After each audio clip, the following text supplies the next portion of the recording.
Let's have a session on income statements. This is for AQA A-level. So income statements, they're sometimes called the profit and loss accounts because they show whether a business has made a profit or a loss over the course of a year. Firstly, why do them? So number one, legal reasons. So if you make a profit, then you'll need to pay tax, and that tax would need to be paid to the stakeholder that is, of course, the government. Number two, you'll want to compare to previous years, and that will be useful to managers to see if profits have increased or worsened over time. And if they've worsened, then the business might want to put strategies in place to improve profitability. Number three, compare to rivals. You might want to look at how you are doing in compared to your rivals within the same industry as you, and management again would find that useful. And number four is it could help current investors, being shareholders or potential shareholders, to invest into the business. Now, the income statement itself, one of those three financial statements, the other two being the statement of financial position and the cash flow forecast, will be always in this order and always in these precise details for AQA. So the business is called Sesh Hats. It's for 2023. The first thing to note is you see #000. That means thousands, but watch out, it might say M. That would be millions. So just watch out for that. So the top, always sales revenue. It might be called revenue or turnover, and it's simply price times quantity for each product, and you just add that all up, sum that all up. Now, it says sales revenue 200, but as I said before, that's £200,000. So that's the top line of the income statement. Now, the next thing is we need to start taking away the costs. So the first type of cost is the cost of sales. Now, the cost of sales are costs directly attributed to the production of that product. And in this case, it could be materials, because materials are needed for hats.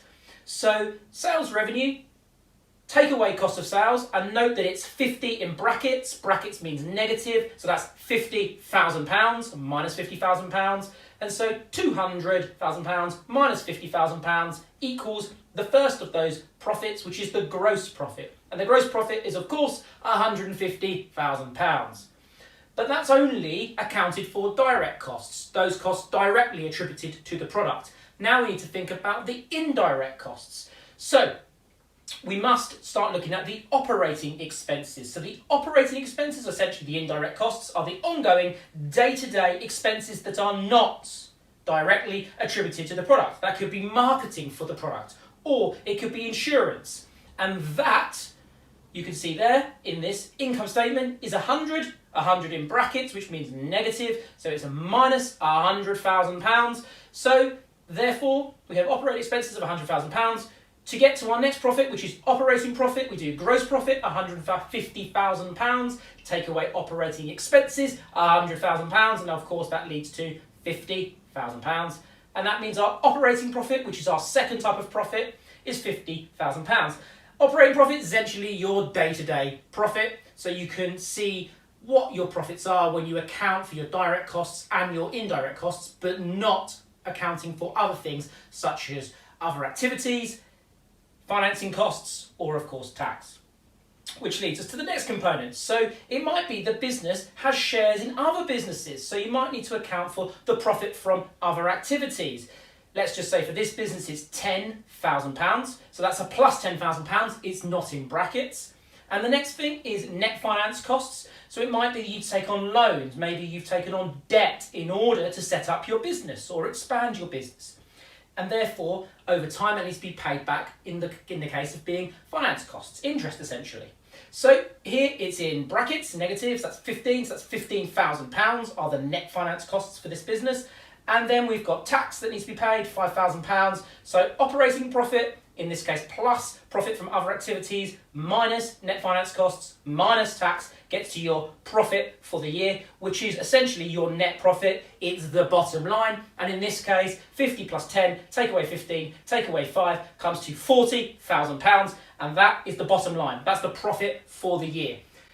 That is an income statement. Now let's look at some analysis tips. So the first analysis tip to watch out for is the cost of sales increasing, because the cost of sales increasing is not necessarily a bad thing, because it makes sense that if the sales revenue were to increase, you're selling more, then you would need to make more, you'd need to produce more of that product. So it would be expected that the cost of sales would increase within that.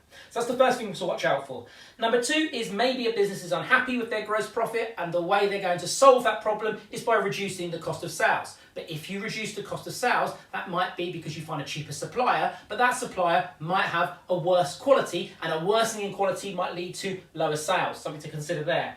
Number three is if you're looking to improve your sales revenue by increasing your marketing, which would be a type of operating expense, then obviously it will increase your operating expenses and thereby have no impact on gross profit, but an impact on operating profit, but it might lead to your sales revenue increasing.